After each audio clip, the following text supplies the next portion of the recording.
Hello, what is up mga ma'am, sir, ma'am? Ako po si Ralph Cifres, ang visual artist from Manila, Philippines. And today, we are going to custom repaint the Funjoy Nightmare Batman 1/9 scale na action figure. Thank you very much, Laro Anan, for sponsoring this video. Thank you for sending this for unboxing, review, and customization. Okay? So, start na tayo. Ayan. Kung gusto niyo palang bumili nito mga ma'am, sir, 2,500 only, okay? Sa Laro Anan on Shopee and Facebook.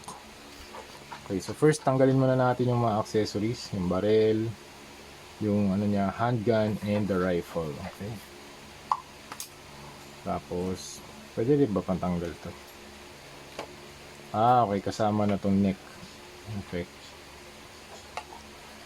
Okay, pwede tayo mag-apply ng mask or ng blue tack dito. Mask lang natin yung joint para hindi ma-sprayan, para same pa rin yung degree of articulation niya. Okay?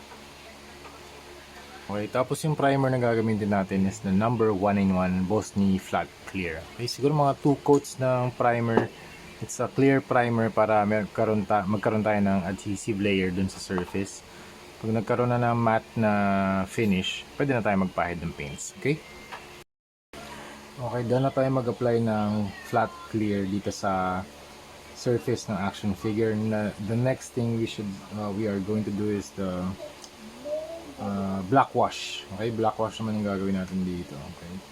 So sa wash, mas marami yung mas marami yung proportion ng tubig, yung ratio ng water dun sa paint. Ayan, parang ganito lang.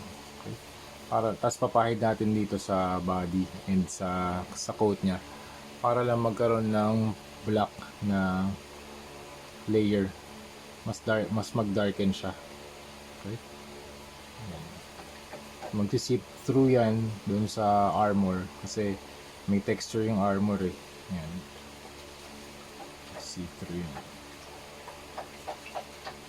para mas darker siya.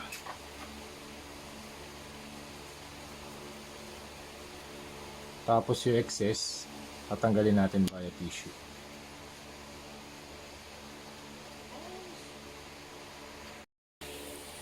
Next na gagawin naman natin after nung black wash, mag-apply tayo ng green camouflage din dito sa pants. So first color is the heavy green. Thank you very much again Hero Paints for sponsoring this video.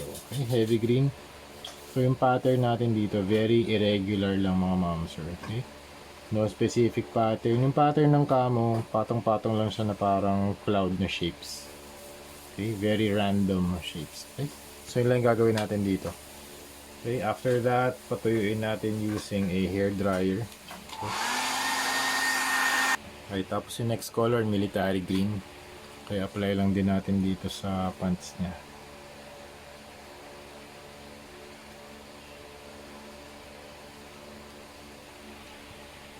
And then yung next camouflage na color natin, camo brown. Okay, same process, mag-overlap lang siya dun sa pattern na ginawa natin previously.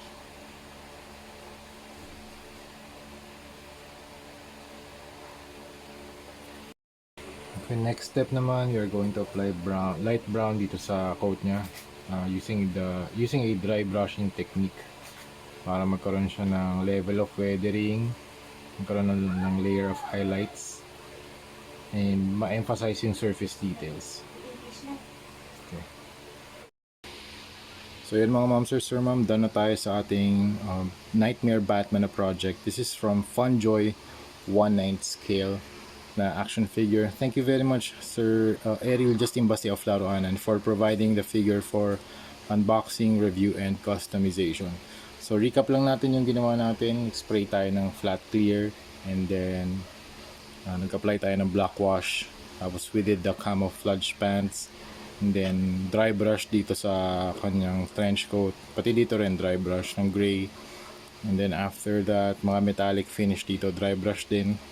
Okay, and then gray dry brush din dito sa kanyang mga black leather na accessories or na mga clothes. Okay, tapos dito naman sa extra head sculpt niya, ganoon din, dry brush ng gray.